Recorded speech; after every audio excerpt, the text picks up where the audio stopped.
아멘으로 말씀을 받아 순종하시기를 바랍니다. 가정의 달입니다. 또 오늘 어린이 주일입니다. 정말 하나님께서 우리 성도님들의 각 가정마다 하늘의 신령한 복과 땅의 기름진 복으로 풍성하게 채우시기를 축복합니다. 특별히 우리 여러분들의 자녀, 또 우리 교회의 자녀들에게 하나님의 말씀이 잘 전수되기를 간절히 소망합니다. 여러분, 복 많이 받으시기를 바라는데 복을 받는 것도 중요하지만 더 중요한 것도 있습니다. 받은 복을 잘 유지시켜 간수하는 것, 그리고 나만 복 받는 것이 아니라 내 받은 복을 자녀들에게 또 이웃들에게 잘 전달해 주는 것 참으로 중요합니다. 우리가 받은 가장 큰 복은 하나님을 믿는 복, 믿음을 가진 복입니다.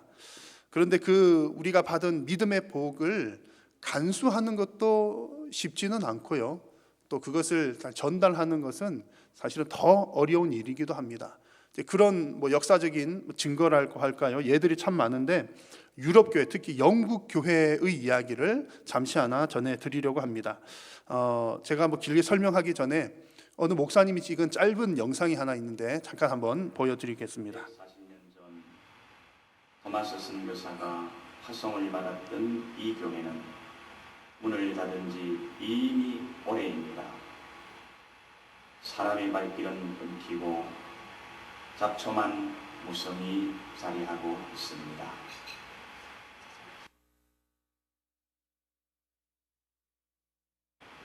영국 교회는 이 교회를 더 이상 관리하기 어려워 팔기로 했습니다. 대동강유역에서 선교의 피를 흘린 토마스 선교사의 흔적은 초라하게 무너지고 있었습니다.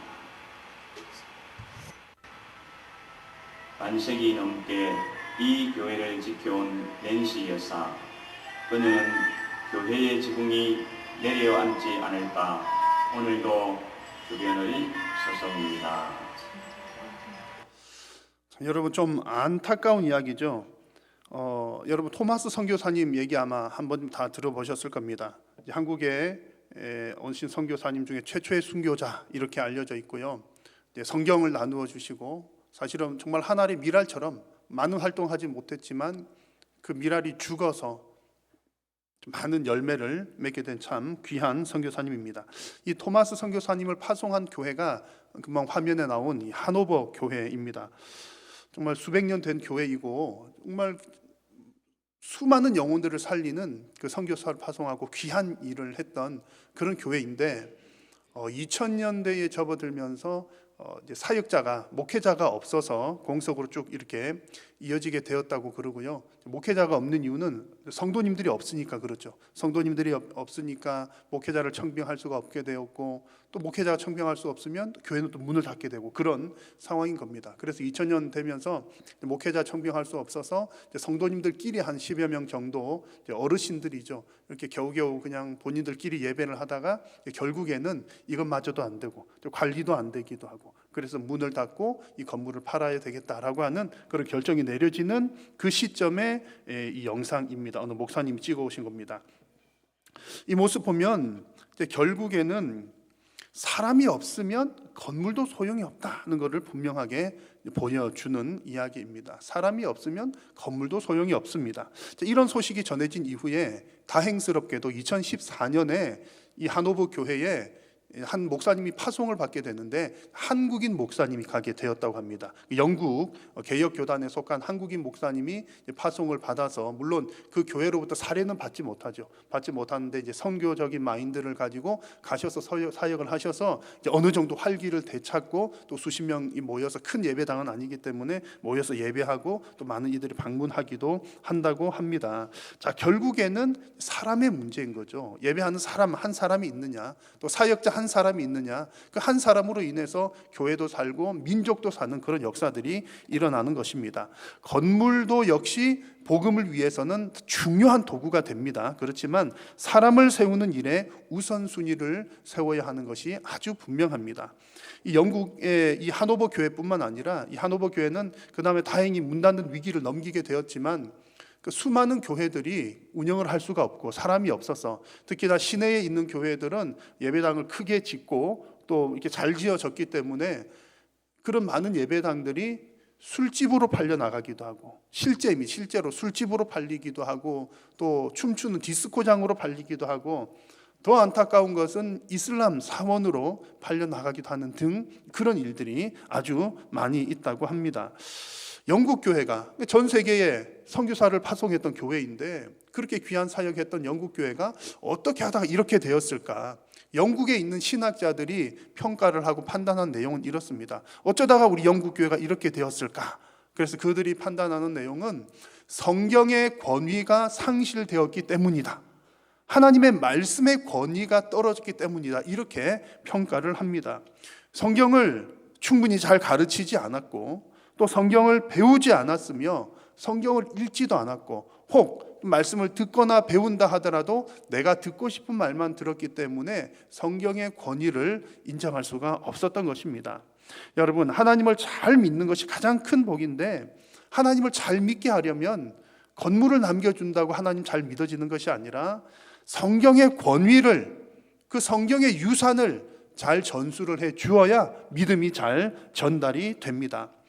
오늘 우리가 함께 나눌 신명기 말씀에서는 이 성경의 권위에 대한 아주 중요한 원리를 우리들에게 알려줍니다. 오늘 설교 제목과 관계되는 것처럼 화를 알면 복이 보인다는 그런 내용입니다. 오늘 그 말씀을 나눌 텐데 신명기 전체 혹은 성경 전체가 그런 내용들을 다루지만 특별히 신명기 말씀 가운데에서도 신명기 28장 어떤 내용인지 여러분 기억하십니까? 유명한 장입니다. 복과 저주가 선포되는 장이 신명기 28장입니다. 복에 대해서 얘기를 하고 또 화에 대해서 얘기를 쭉 하는데 참 재밌는 부분이 있습니다. 보시면 1절에서 14절까지 이렇게 말씀에 순종하면 이런 복을 받는다는 얘기를 해주셔요. 여러분 익숙한 말이 있죠. 들어가도 복을 받고 나가도 복을 받는다. 신명기 28장에 나오는 내용입니다. 자, 그런데 15절부터 끝절인 68절까지는 불순종해서 받는 저주에 관한 내용이 나옵니다.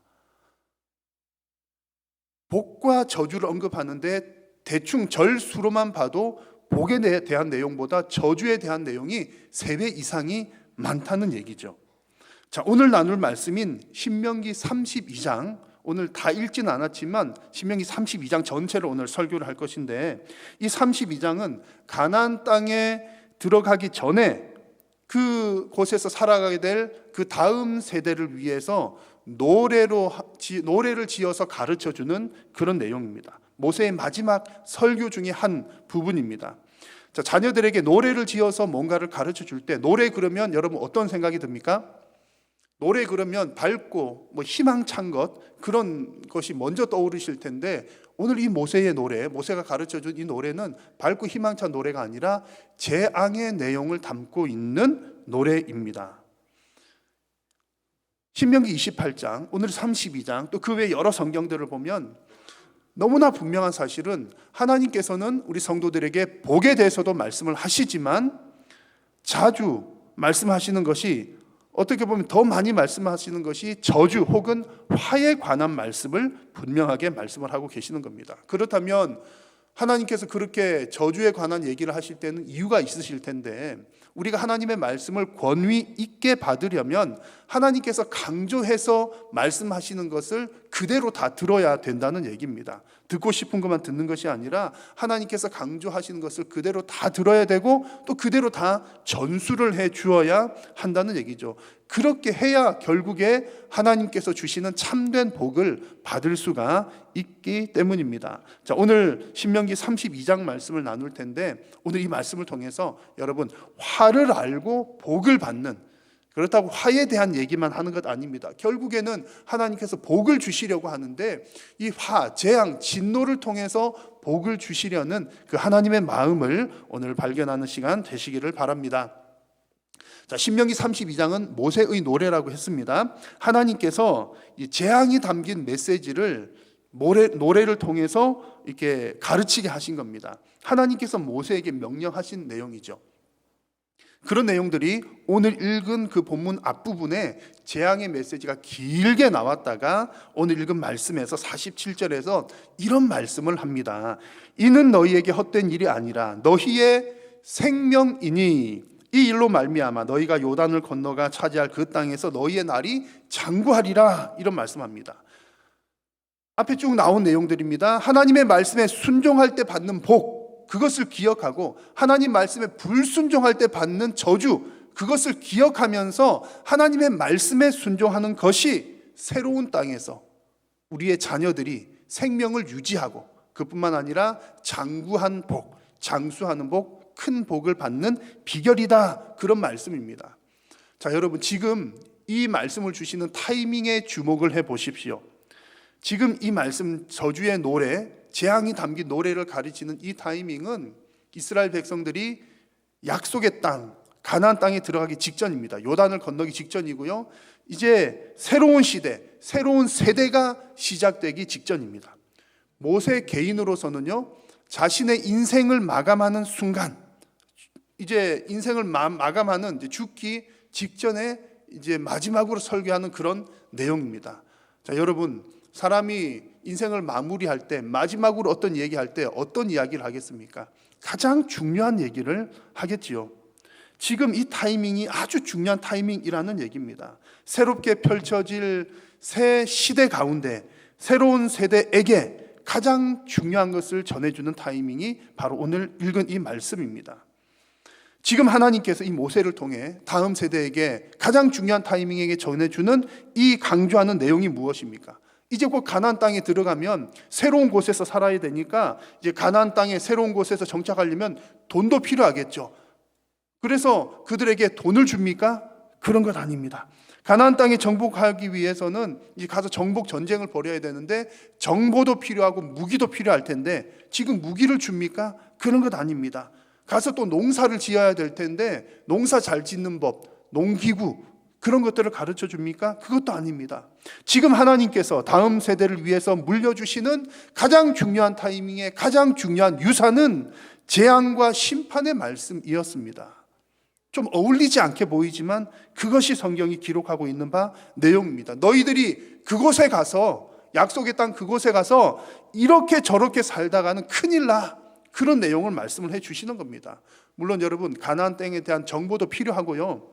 잘 사는 비결도 필요합니다. 그리고 하나님께서 이렇게 하면 너희들 복받아. 그런 내용도 반드시 필요하죠. 그러나 결코 빠져서는 안 될 내용이 바로 오늘 전해주시는 이 내용입니다. 너희들이 이렇게 하면 하나님의 진노를 받는 거야. 너희들이 이렇게 하면 하나님과의 관계가 멀어지게 되는 거야. 결국에는 큰 재앙을 만나게 돼. 여러분, 이런 내용들은 결코 잊어서는 안 될 가장 중요한 믿음의 유산입니다. 자, 여러분, 가정의 달에 여러분들은 여러분들에게, 자녀들에게, 또 여러분들의 손자, 손녀에게 어떤 선물을 주시려고 준비하고 계십니까? 수요일 이제 어린이날이 곧 앞에 있잖아요. 여러분, 어떤 선물을 해 주고 싶으십니까? 오늘 또 주일학교 이미 진행된 부서도 있고 지금 주일학교 진행하고 있을 텐데 어떤 선물을 준비해서 주셨습니까? 마음에 두신 선물을 다 해 주십시오. 그리고 더 좋은 선물도 해주시는 것 얼마나 좋습니까? 요즘에 자식들 숫자 많지 않은데 얼마나 귀합니까? 충분히 사랑하고 다 베풀어 주십시오. 그러면서 반드시 하나님의 말씀으로 권면하는 것도 잊지 마십시오. 특별히 하나님의 말씀을 권면할 때에 너희들 이렇게 해야 하나님께 복 받는 거야. 그 말씀도 하셔야 되지만 결코 잊지 말아야 될 것은 너희들 자칫 잘못해서 이렇게 하다가는 하나님 앞에 큰 심판 받는 거야. 그 말씀도 여러분 반드시 잊지 말아야 합니다. 왜냐하면 오늘 말씀에서 하나님은 그것이 너희의 생명이니 라고 말씀을 하셨기 때문입니다. 우리 자녀들에게 또 여러분 개인 스스로에게 그 생명의 말씀 잘 전수할 수 있기를 바랍니다. 자, 성경을 보면 하나님께서 이 재앙의 말씀을 생각보다 많이 말씀을 하시거든요. 근데 언제 어떤 경우에 우리는 하나님의 백성인데 왜 우리가 재앙을 당해야 되겠습니까? 하나님 믿는 사람인데 왜 재앙을 내리실까요? 또 성경에는 왜 그렇게 재앙 이야기가 많습니까? 하나님의 백성들이 화를 당하고 재앙을 받는 큰 이유는 신앙의 변질 때문입니다. 신앙이 변질될 때, 신앙이 변질되었다는 말은 신앙이 괜찮을 때도 있었다는 얘기겠죠. 여러분, 언제가 신앙이 가장 좋습니까?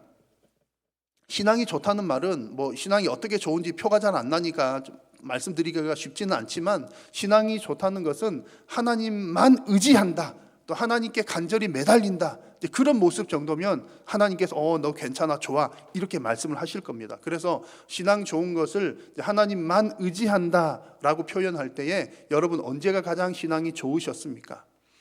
아마 다들 한결같이 이렇게 대답할 겁니다. 내가 어렵고 힘들었을 때가 신앙이 가장 좋았습니다. 내가 어렵고 힘들 때 하나님께 간절히 매달리고 부르짖고 기도하고, 아마 그렇게들 대답을 하실 겁니다. 그런데 어렵고 힘든 시기에는 하나님을 간절히 찾았는데, 그러다가 좀 생활이 나아지니까 어떻게 되죠? 그 간절함이 줄어듭니다. 대부분 그렇게 공감들 하실 겁니다. 우리 권사님들, 할머니들 그런 얘기들 대단히 많이 하셔요. 옛날에 어렵고 힘든 때는 정말 많이 기도했는데 지금은 그렇지 못해요. 그래서 여러분, 평안하다 평안하다 할 때가 가장 위험한 때입니다. 이 사실을 잊지 말아야 됩니다. 더 심각한 것은 이렇게 어렵고 힘든 환경 가운데에 우리를 잘 먹고 잘 살게 해주신 분은 하나님이신데, 먹고 살만 하면 하나님 덕분에 잘 먹고 잘 살게 되었음에도 불구하고 잘 살게 되니까 이제 하나님 버리고 다른 신을 찾는 경우들이 있습니다. 이스라엘 백성들이 자주 그랬습니다. 한번 말씀 보실까요?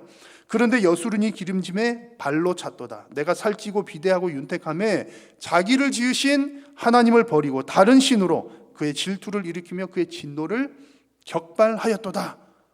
이스라엘 백성들이 그랬다는 겁니다. 어렵고 힘들 때는 하나님께 간절히 매달리다가 하나님 주시니까 다른 신에게 들러붙었다는 얘기입니다. 나쁜 사람들입니까? 우리들의 모습은 어떻습니까?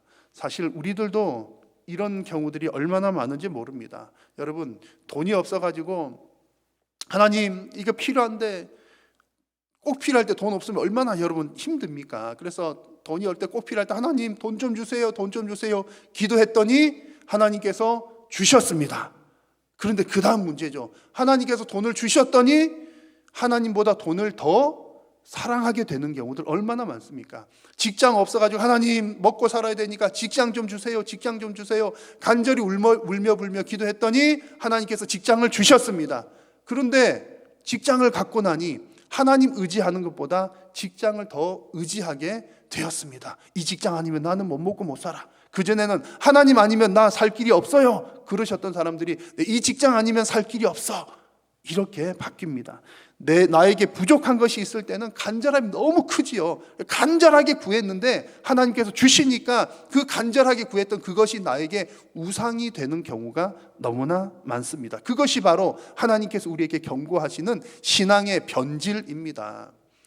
뭐 크게 어떻게 동네방네 하나님 나빠 떠드는 것이 신앙의 변질이 아니라 간절히 구했던 그것을 더 의지하고 더 사랑하게 되는 것, 하나님께서 주신 그것을 더 사랑하고 하나님께서 주신 그것을 더 의지하는 것, 신앙의 변질입니다. 하나님은 다음 세대를 향해서 바로 이 부분을 경고하고 계신 겁니다. 너희들 이제 저 가나안 땅에 들어가면 틀림없이 잘 살게 될 텐데, 가나안 땅은 젖과 꿀이 흐르는 땅이요, 지금까지 지내왔던 광야와는 확연하게 다른 이제 안정적으로 정착하고 농사도 지을 수 있는 그런 좋은 땅이기 때문에 너희들 가면 틀림없이 신앙이 변질될 가능성이 많아.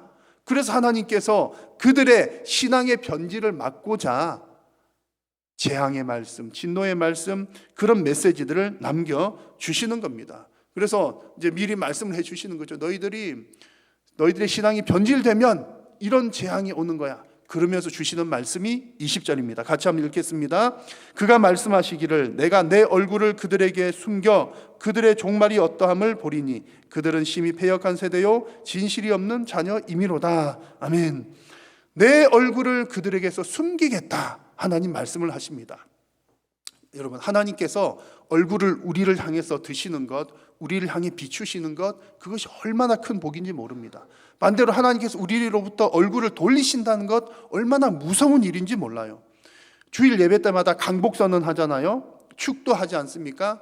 강복 선언하는 것은 뭐 하나님 이런 복도 주시고 저런 복도 주시고 간절히 기도합니다. 기도하는 것과는 다른 겁니다. 강복 선언은 하나님께서 그대로 복을 내려 주시는 거예요. 복 주세요 그런 게 아니라 복이 바로 임하는 순간이 강복하는 순간입니다. 자, 그런데 그때에 어떤 내용이 있습니까? 여호와는 그의 얼굴을 내게 비추사 은혜 베푸시기를 원하며 여호와는 그 얼굴을 내게로 향하여 드사 평강 주시기를 원하노라. 이렇게 하잖아요. 하나님께서 그의 얼굴을 우리로 향해서 들어주신다는 것은 큰 복을 주신다는 것이고 관계를 맺는다는 겁니다. 그런데 그 얼굴을 돌이키신다? 이제 관계 끝, 복 끝이라는 얘기죠. 신앙이 변질되면 하나님께서 얼굴을 감추십니다. 그리고 재앙이 임하게 되죠. 그러면 그동안 받아왔던 수많이 없이 받아왔던 뭐 복이든 뭐든 그런 것들이 한순간에 끝날 수도 있다는 얘기입니다. 23절 말씀을 보실까요? 내가 재앙을 그들 위에 쌓으며 내 화살이 닿을 때까지 그들을 쏘리로다. 신앙이 변질되고 하나님께서 얼굴을 돌리시면 이제 재앙이 시작이 되고 화살을 그 위에 쏘신다 그럽니다. 화살이 닿을 때까지. 화살을 쏜다는 것도 재앙이 임한다는 것에 그런 표현, 의미를 가진 표현입니다. 상징하는 표현입니다. 근데 그 화살을 언제까지 쏘셔요? 화살이 닿을 때까지 그들을 쏘시겠다 그럽니다.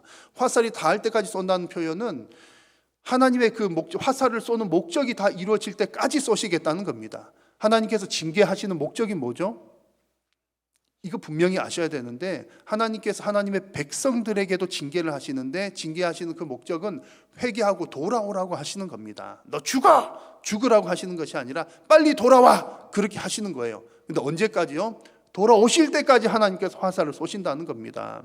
그래서 우리가 흔히들 이런 표현들 많이 하지 않습니까? 매 많이 맞지 말고 매 조금 맞았을 때 빨리 돌아와. 정말 맞는 표현이지요. 그래서 여러분 오늘 이 말씀을 보시면서 여러분들의 신앙이 변질되지 않도록 늘 깨어서 기도하는 저와 여러분 다 될 수 있기를 바랍니다. 자, 그런데 안타깝게도 이게 죄에 빠지기 시작하면 한번 빠지기 시작하면 헤어나오기가 참 어렵습니다. 그래서 평상시에 기도를 많이 해야 되는 거죠. 하나님께서는 어쨌든 죄에 빠진 또 하나님 앞에 신앙이 변질된 그 백성들을 돌이키시기 위해서 재앙을 주시고 징계를 하시고 그러는데도 불구하고 우리는 워낙 어리석기 때문에 깨닫지 못하고 돌아오지 못하는 경우들이 많습니다. 28절과 29절을 보시면 그들은 모략이 없는 민족이라 그들 중에 분별력이 없도다. 만일 그들이 지혜가 있어 이것을 깨달았으면 자기들의 종말을 분별하였으리라. 우리는 어리석다는 얘기고요. 하나님께서 징계를 주셔도 깨닫지 못한다는 얘기입니다. 29절 말씀을 세번역 성경에서 좀 쉽게 표현을 하면 이렇습니다. 자기들이 왜 패배를 당하였는지 깨닫지도 못하고 있구나. 깨달았으면 좋겠는데 그런 뜻이에요. 하나님께서 한 번, 두 번, 세 번 계속해서 징계를 내리셔도 들을 귀가 없고 보는 눈이 없는 사람들이 많더라는 얘기입니다. 깨닫지를 못한다는 얘기죠. 여러분 왜 보지 못하고 왜 듣지 못합니까? 하나님께서 계속 경고하실 때 왜 보지 못하고 왜 듣지 못할까요? 내 속에 나의 나의 생각이 가득 찰수록 하나님의 음성을 듣기가 어렵습니다. 성령께서 나를 주도하셔야, 성령께서 나를 이끄셔야 하나님 말씀하시는 걸 들을 텐데 하나님께서 나를 이끌어 나가는 것이 아니라 내 생각, 내 경험, 또 나의 의지, 나의 고집 등등으로 가득 차게 되면 성령께서 말씀하시는 것을 잘 듣지 못하게 됩니다. 요한복음 16장 8절을 보면 그가 와서 죄에 대하여 의에 대하여 심판에 대하여 세상을 책망하시리라 그랬습니다. 그가 누구입니까? 성령님입니다. 성령께서 우리의 죄에 대해서 책망을 하신다는 얘기입니다. 지금도 성령님께서는 우리 성도들이 죄를 지을 때마다 책망하십니다. 너 그러면 안 돼. 징계하십니다. 너 큰일 나. 그럼에도 불구하고 못 듣고 보지 못하는 경우들이 많다는 거죠. 하나님의 책망이 보이지 않고 하나님의 책망이 들리지 않으면 그 재앙에서 헤어나오기가 쉽지 않습니다. 그러므로 여러분들이나 여러분들의 자녀들이나 정말 우리가 받은 복을 계속해서 잘 지속시켜 나가기 위해서는 하나님께서 내리시는 징계, 하나님의 재앙을 빨리 캐치하고 돌아오는 그런 지혜가 필요한 것입니다. 이런 지혜는 어떻게 얻을 수 있습니까? 내가 공부한다고 하나님께서 지금 재앙 내리시는구나, 치시는구나, 채찍질 하시는구나 깨닫는 것 아닙니다. 내가 뭐 노력한다고 되는 것이 아니라 오직 성령님께 나의 모든 주도권을 내어드릴 때, 성령 충만할 때, 그럴 때 하나님께서 말씀하시는 소리가 우리들의 귀로, 우리들의 눈으로 들려지고 보여지는 것입니다. 여러분, 오직 성령님 의지하시면서 성령 충만하시고 하나님의 징계를 신속하게 분별하는 그런 은혜가 있으시기를 축복합니다. 서론에서 말씀드린 것처럼 복을 받는 것도 복이지만 받은 복을 잘 지켜나가는 것은 더 큰 복입니다. 자, 오늘 가정의 달인데 정말 복된 설교 말씀을 전해야 되는데, 이 가정의 달에 제가 징계, 재앙 이런 얘기를 하니까 어색하긴 합니다만, 여러분 오늘 본문의 말씀을 보십시오. 꼭 필요한 말씀이에요. 지금 오늘 이 메시지가 전해지는 시점이 어느 시점이라고요? 새로운 땅에 들어가기 바로 직전에, 새로운 시대가 시작되기 바로 직전에 하나님께서 이 얘기를 주시는 겁니다. 그러니까 복을 주시기 위해서 가장 중요한 것을 이 시점에 말씀을 하신다는 얘기죠. 이 재앙의 메시지는 너희들 화를 당할 거야, 재앙 당할 거야, 재앙을 주시기 위함이 아니라 복을 받게 하기 위함입니다. 그래서 우리 성도님들이 꼭 기억을 해야 될 것은 복을 주시는 분도 하나님이시지만 우리에게 심판하시는 분도 하나님이시라는 사실을, 이 두 가지를 동시에 꼭 기억하는 것이 필요합니다. 그래서 39절에서 이렇게 말씀하죠. 같이 한번 읽겠습니다. 이제는 나 곧 내가 그인 줄 알라. 나 외에는 신이 없도다. 나는 죽이기도 하며 살리기도 하며 상하게도 하며 낫게도 하나니 내 손에서 능히 빼앗을 자가 없도다. 아멘. 하나님은 살게도 하고 죽게도 하시는 분입니다. 하나님은 잘되게도 하시고 망하게도 하시는 분입니다. 하나님은 건강하게도 하시고 상하게도 하시는 분이 하나님이십니다. 모든 주권이 오직 하나님 손에 달려있는 줄로 믿습니다. 이것을 다른 말로 하면요, 우상이 내 삶을 지켜주지 않는다는 얘기고요, 내가 아무리 좋은 안전장치를 만들어 놓는다 한들 그 안전장치가 내 안전을 보장하지 못한다는 얘기입니다. 내가 아무리 많은 재물을 소유하고 있다 한들 내 인생이 그것 때문에 안전하지는 않다는 얘기입니다. 욥이 고백한 것이 아주 정확한 고백이죠. 내가 모태에서 알몸으로 나와 싸운즉 또한 알몸이 그리로 돌아가올지라. 주시니도 여호와시요 거두시니도 여호와시오니 여호와의 이름이 찬송을 받으실 지니이다. 아멘. 여러분, 이런 신앙 고백을 가지고 살아가는 성도가 가장 복된 성도입니다. 자녀들에게 물려줄 수 있는 가장 귀한 신앙의 유산도 주신 분도 하나님이시지만 거두어 가시는 분도 하나님이시다, 이것을 믿고 고백할 수 있는 신앙. 우리에게 복을 주시는 분도 하나님이시지만 재앙을 내리실 수도 있는 두려운 분이 바로 하나님이시다 라고 하는 두 가지의 신앙 갖는 믿음이 가장 귀한 믿음인 줄로 믿습니다. 주변에서 보면 건강 관리를 특별히 잘 하시는 분들이 계십니다. 건강을 특별히 잘 관리하시는 분들을 보면 그런 분들 중에 이제 많은 분들이 크게 아프셨던 경험이 있는 분들이 건강 관리를 특별히 잘하는 분들이 많은 것 같더라고요. 물론 이제 한 번도 안 아픈 상태에서 계속 건강하기만 하면 제일 좋겠죠. 그래서 한 번도 아픈 적이 없이 건강 관리 잘해서 날마다 건강하신 분이 1등이다. 그렇다 치면 죽을 고비를 넘겨서 이제 죽을 똥살똥 건강 관리를 하면서 건강을 지켜나가시는 분들은 특등이라고 할 수가 있겠습니다. 특등. 왜냐하면 죽을 뻔했기 때문에 이 건강이 얼마나 중요한지를 너무나 잘 알고 있는 거죠. 그러니까 죽기 살기로 건강 관리를 하는 겁니다. 그러니까 1등 이상이 특등이라는 얘기죠. 하나님께 복을 받는 것도 이것과 비슷합니다.